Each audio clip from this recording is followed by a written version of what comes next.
There you go. Well, you know, a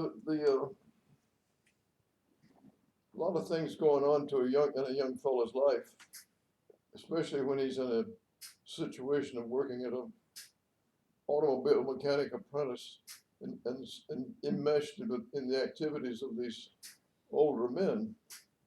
Plus, you have the usual things that a young man will have of personal friends, of young guys just like yourself, and of course the girls. So all of these things enter into it as you're advancing from youth to maturity. And certainly that happened to me, many things. For example, in the garage, one of the first things I did was learn to drive a car. And they wouldn't let me have a car to practice on, so I had to go over in the weekends when nobody else was there. And then I just pick any car and drive it Ones back. that were being worked on? What, pardon? Cars that were being worked on? Oh, sure. And then I would drive it back and forth down the long aisle. This was a big garage. And I learned how to stop it and start it and turn it on, start the engine and so Well, I forth. guess you needed to know how to do that as a mechanic anyways. You had Well, to move the cars of around. course. Yeah. And in fact, Trogdon told me, you can come in here and practice anytime you want. He said, just don't damage the cars. And I finally got to the point that I could take one out of the garage and go around the block. And just doing it this way on a weekend or early Sunday morning was a good time. First thing you know, I was going to take my driver's license. And down the road a bit, I did get my driver's license and have been driving ever since. So that's how the cars progressed. Now, having an automobile, you got to do something with it. And of course, I knew a few young ladies who knew young men who did not have cars. One of the cars that I particularly was proud of was one that I bought for a temporary kind of thing. It had been wrecked. It was a Lincoln, a nice Lincoln, which had some wreck damage, and I was not a body man, but I had some things to do with it to get it going again and fix. And while I was doing that, I wasn't supposed to, of course, take the car and ride it around. But if I had a nice girl that wanted to go for a ride, I'd just drive this thing up to So was this a shop car? No, it was a person's car they brought it in to be fixed. Yeah, okay. So you take a girl out with some customer's car. Oh, yeah, that's the idea. So that was kind of interesting. Well, if anybody stopped me, I'd just say, well, I have to check the car out. Yeah, of course. But anyway, the girls loved that you could go out in a big expensive car.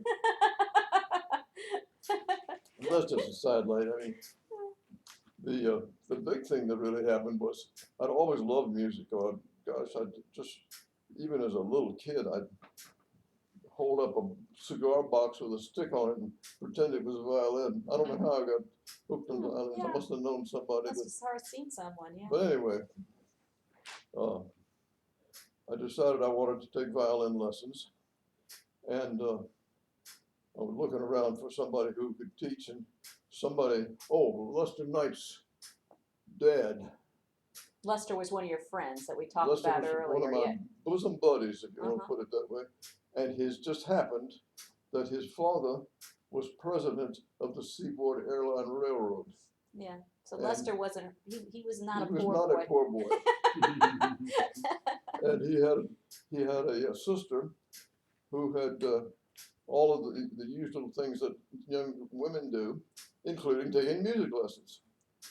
So she had got quite proficient with the piano, and I just listened to that and said, man, I just got to get some of this music. This is such wonderful stuff. And Lester and I would, on the Saturday afternoon when the Metropolitan Opera was on, we'd lay out in the grass under the window of his dad's studio, or study, I should say, and listen to the Metropolitan Opera. So this was my education in music. But so after a while, of course, you can't be exposed to music and not want to perform. So now I had to go looking around. Mm-hmm. Now I had to go looking around for somebody to teach, and I just made some inquiries, talked around, and one of the preachers in the church, he said, "You know, I know a fellow that he's real good. He used to." And he told me the story. Anyway, Walter Hammer was his name, and he had been the professional violinist for the theater orchestra of the Lowe's Theater, which was the biggest theater in Norfolk. Wow. So it was an important theater in those days.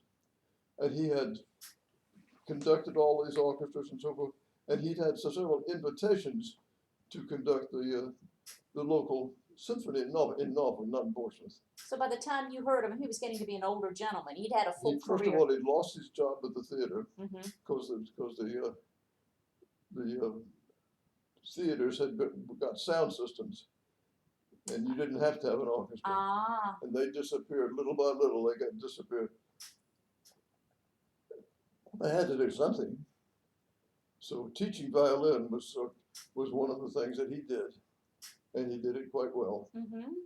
And he was a nice guy, very friendly. He also had a hobby, and his hobby was violin making.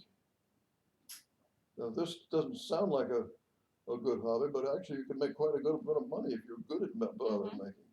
And he was. Mm-hmm.